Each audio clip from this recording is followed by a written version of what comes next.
Our engineer battalion, of which I was chaplain, was a rather rough group, and conversation at all of the meals was punctuated with considerable profanity. One day Colonel Hill came to me and said, "There is altogether too much blankety-blank profanity going on here. I want you to do something about it." I said, "You were the commanding officer, why don't you do something about it?" He said, "You missed the point. I am the commanding officer and I just told you to do something about it." I said, "Yes, sir," but didn't have the slightest idea what I could do. A few days later I approached Colonel Hill and told him the next meal we had I would like him to ask me to say grace, which had never been done in our mess. He said, "What in the blankety blank do you want me to do that for?"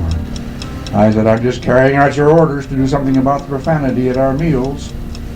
Well, it was a custom for all of the officers to remain standing until the colonel came to the table, seated himself, and then the rest of us could sit down. At the next meal, we were all standing, waiting for him to come into the table. When he came, we all sat down, thinking he had taken his seat, but he remained standing, so we all jumped up again. Then he turned to me and in a gruff voice said, "Chaplain, say grace."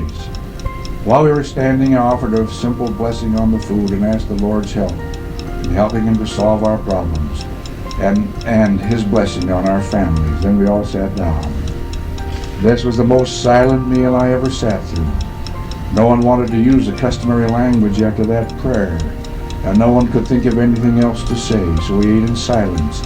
And as the officers finished their meal, they left the table one by one. This continued for a number of days, and finally the table conversation began to pick up around worthwhile discussions without profanity, and we had some interesting meals after that.